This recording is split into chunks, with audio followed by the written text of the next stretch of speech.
sleep at all. He's so overrated. Assalamualaikum warahmatullahi wabarakatuh. Di sini kami dari kelompok 15 akan membahas tentang kurikulum 2013. Kurikulum 2013 adalah kurikulum yang mengutamakan pada pemahaman, skill, dan pendidikan karakter, di mana siswa dituntut untuk paham atas materi, aktif dalam proses berdiskusi dan presentasi, serta memiliki sopan santun dan sikap disiplin yang tinggi. Karakteristik kurikulum 2013. 1. Mengembangkan keseimbangan, di mana antara pengembangan sikap spiritual dan sosial, rasa ingin tahu, kreativitas, kerjasama dengan kemampuan intelektual dan psikomotorik. 2. Memberikan pengalaman belajar, di mana peserta didik menerapkan apa yang dipelajari di sekolah ke dalam masyarakat dan memanfaatkan masyarakat sebagai sumber belajar. 3. Mengembangkan sikap, pengetahuan, dan keterampilan. Di sini, peserta didik menerapkan dalam berbagai situasi di sekolah dan masyarakat, memberi waktu yang cukup leluasa untuk mengembangkan berbagai sikap, pengetahuan, dan keterampilan. 4. Kompetensi di kelas. Kompetensi dinyatakan dalam bentuk kompetensi inti kelas yang dirinci lebih lanjut dan kompetensi dasar mata pelajaran. 5. Kompetensi kelas menjadi unsur pengorganisasian, di mana semua kompetensi dasar dan proses pembelajaran dikembangkan untuk mencapai kompetensi yang dinyatakan dalam kompetensi inti. 6. Kompetensi dasar dikembangkan berdasarkan prinsip akumulatif. Di sini bisa saling memperkuat dan memperkaya dalam jenjang pendidikan secara horizontal dan vertikal. Tujuan kurikulum 2013 adalah untuk mempersiapkan manusia Indonesia agar memiliki kemampuan hidup sebagai pribadi dan warga negara yang mampu bermasyarakat, berbangsa, dan bernegara.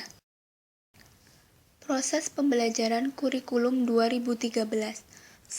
Proses pembelajaran intrakurikuler. Proses pembelajaran intrakurikuler adalah proses pembelajaran yang berkenaan dengan mata pelajaran dalam struktur kurikulum yang dilakukan di kelas, di sekolah, dan masyarakat. 2. Proses pembelajaran ekstrakurikuler. Proses pembelajaran ekstrakurikuler adalah kegiatan yang dilakukan untuk aktivitas yang dirancang sebagai kegiatan di luar kegiatan pembelajaran. Prinsip pengembangan kurikulum 2013. 1.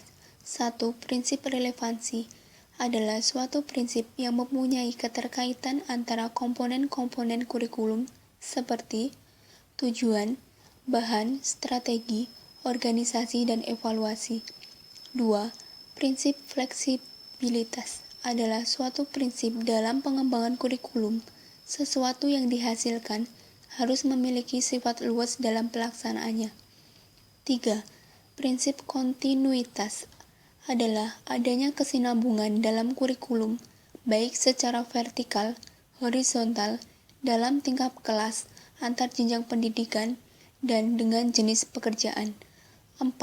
Prinsip efisiensi adalah suatu usaha dalam mengembangkan kurikulum dalam mendayagunakan waktu, biaya, dan sumber-sumber lain yang ada secara optimal, cermat, dan tepat.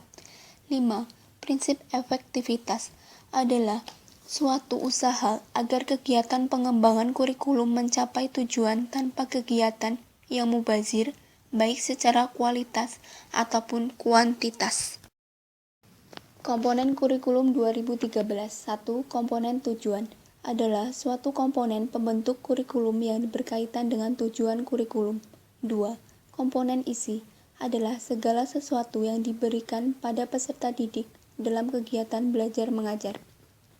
3. Komponen metode adalah untuk menentukan tercapai tidaknya materi yang disampaikan. 4. Komponen evaluasi adalah memeriksa tingkat ketercapaian tujuan pendidikan. Gitu. Konsep dasar dalam pembelajaran kurikulum 2013. 1. Pengertian kuantitatif Guru dituntut untuk menguasai seluruh materi.